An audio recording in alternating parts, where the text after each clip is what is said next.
po, Yusek, ayon naman po sa latest forecast ng Pag-asa, patuloy na nakakaapekto ang southwest monsoon o habagat sa Luzon. Kaya para sa magagawi rin po dito sa area ng Batasang Pambansa, magdala pa rin po tayo ng payong at maghanda sa pag-ulan.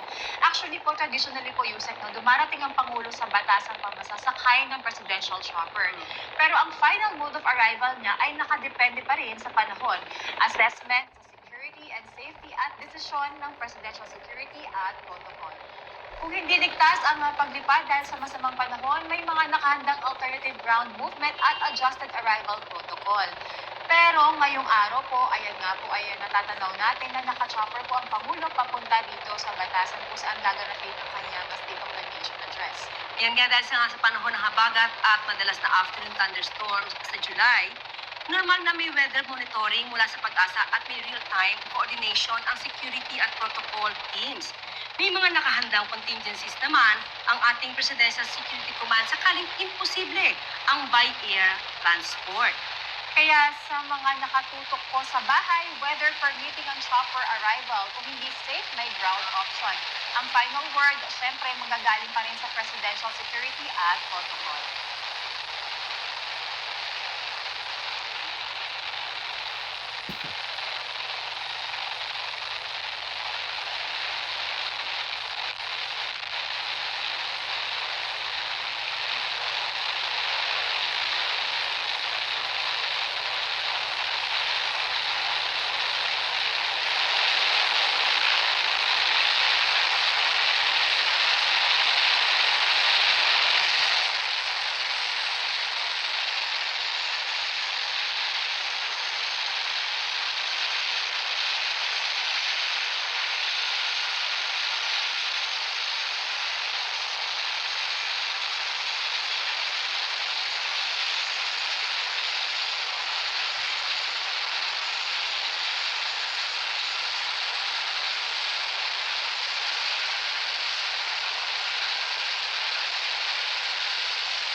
Sa pagdating po ng Pangulo ay ito nga po ay nagkaroon siya ng arrival honors at sasalubungin po siya ng mga pinuno ng dalawang kapulungan at ng itinalagang Congressional Reception Committee. Nandyan sina House Speaker Faustino Bogie III at Senate President Sherwin Gatchalian. Nandito rin po si Armed Forces of the Philippines Chief of Staff General Antonio Navarrete. Sa reception party dyan sa may rear entrance, kasama rin po sina Senator Kiko Pangilinan at sino pa ba yung nakita natin? Andiyan pa po si Senator Juan Miguel Zubiri, si Majority Floor Leader Ferdinand Alexander Marcos, si Deputy Speaker David Suarez, si Deputy Speaker Maria Rachel Arenas, at iba pa pong mga officials and guests sa House of Representatives.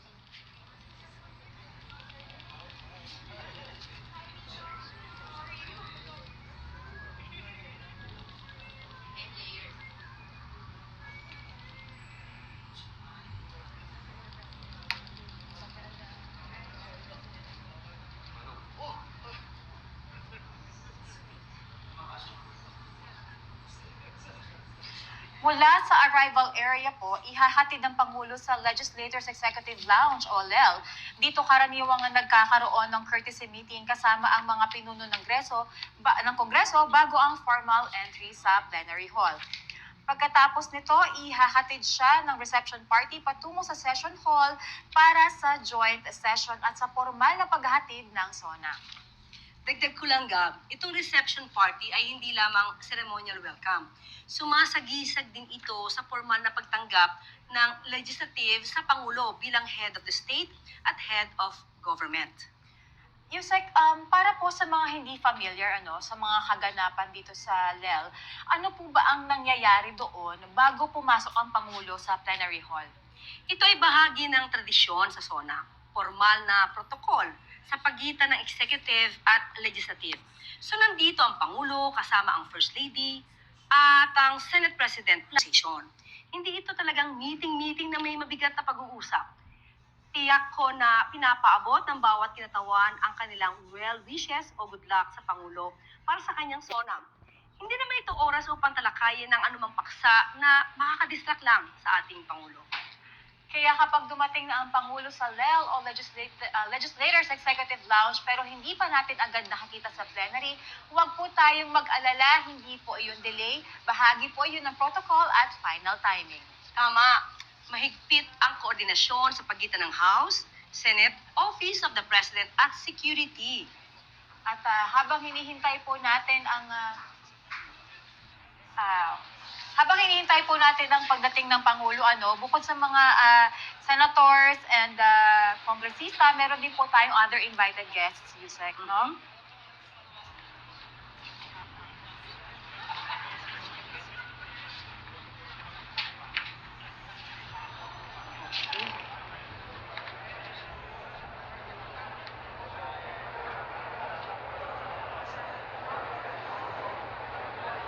Okay, Yusek Claire, bago tayo tumungo sa ating main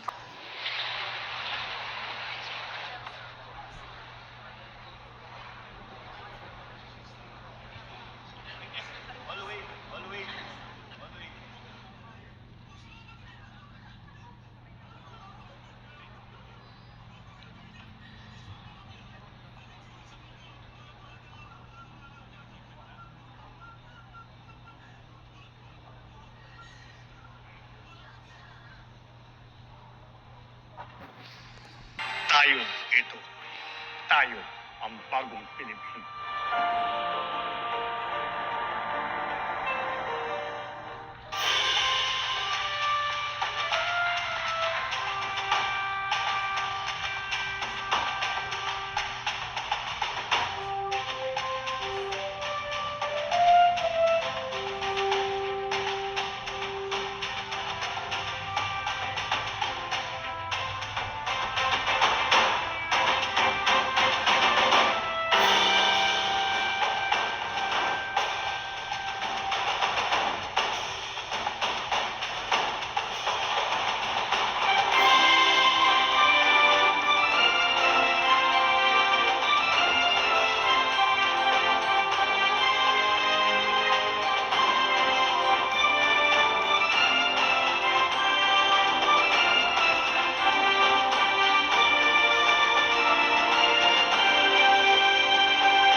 Ladies and gentlemen, the President of the Republic of the Philippines, His Excellency Ferdinand R. Marcos Jr.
On the part of the Senate, the joint session is called to order.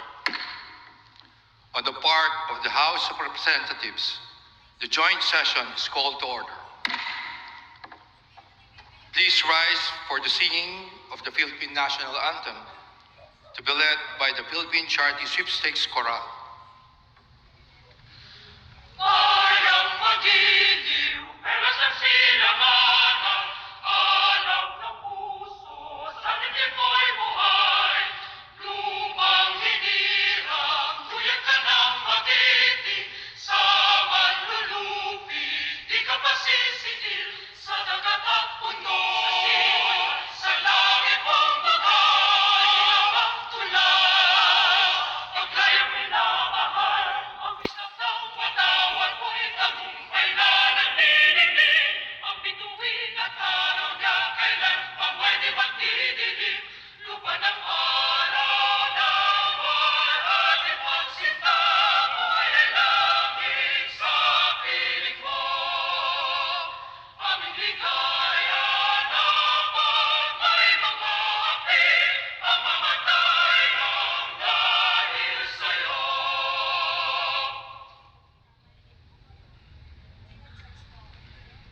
Please remain standing for the awiting panalangin to be performed by Ruben Don Diego Laurente.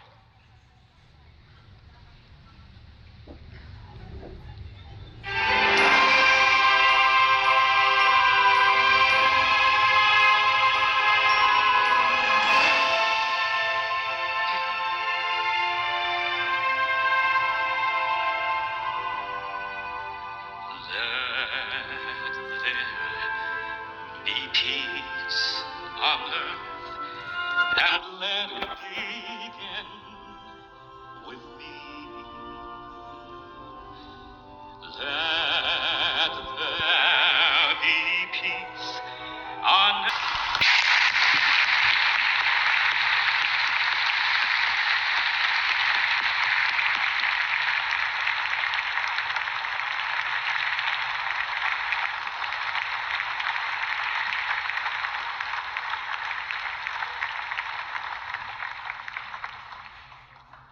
Former President Gloria Macapagal Arroyo, Senate President Sherwin Gatchalian, and honorable members of the Senate, House Speaker Faustino D. III, and honorable members of the House of Representatives, Chief Justice Alexander Gesmundo, and honorable justices of the Supreme Court, His Excellency, the Most Reverend Charles John Brown, and esteemed members of the Diplomatic Corps, Executive Secretary Ralph Recto, and honorable members of the Cabinet, First Lady Luis Araneta Marcos, other distinguished guests, ladies and gentlemen, good afternoon.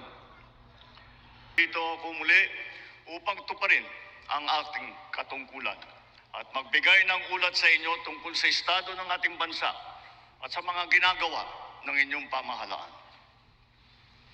Isang taon na ang nakalipas mula noong huli akong tumayo rito upang ilantad ang katiwalian na nadiskubre namin sa mga flood control project. Gaya ng aking ipinangako sa inyo, nagsagawa tayo ng malawakan at malalimang investigasyon na walang pagkikiling kahit kanino man. Masusi nating sinuri at sinundan kung saan tayo itinuro ng ebidensya. Lahat ng kailangang gawin ay ginawa natin upang matuntun ang punot dulo. Mayroon ng mga unang nakasuhan at nakulong, mga kontratista, matataas na opisyal, pati na mga mambabatas. At dumating na tayo sa punto na ayon sa Ombudsman ay malapit na ang paghain ng patong-patong na kaso laban sa dating speaker. Masakit man sa akin ito, ngunit kailangan nating gawin ang tama. Hindi ako pangulo ng aking pamilya. Hindi ako pangulo ng aking kaibigan.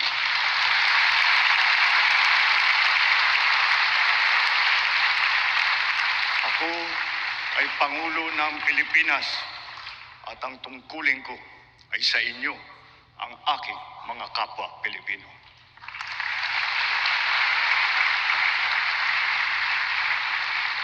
Kaakibat ng mga naisampang mga kaso, tiniyak ng inyong pamahalaan na mababawi mula sa mga nagsabwatan ang nakuha nilang pera ng taong bayan.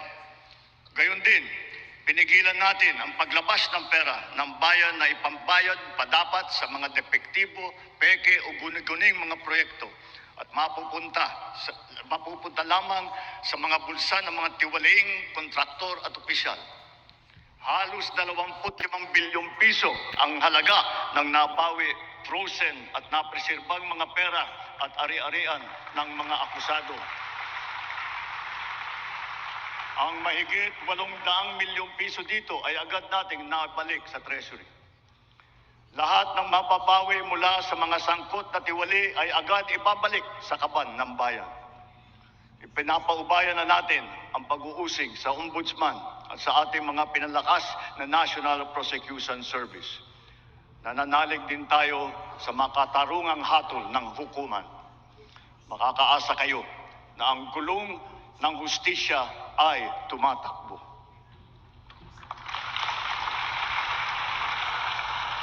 Sa kabila ng mga kaganapang ito, kailangan natin umusad tungo sa pagbabago.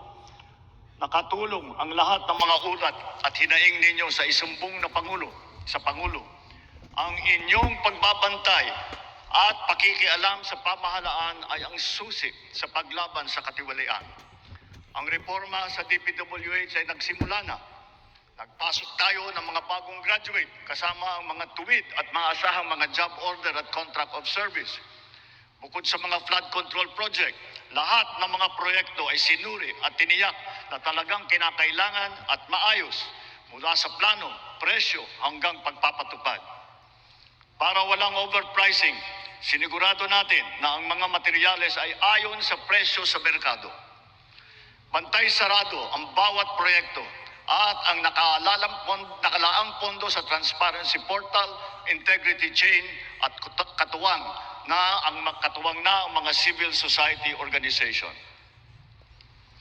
Mula nung tumama sa ating bansa ang epekto ng giyera sa gitnang silangan, nagdeklara tayo agad ng State of National Energy Emergency. Iisa ang ating misyon, uplift, ang iahon ng ating nahihirapang mga mamamayan.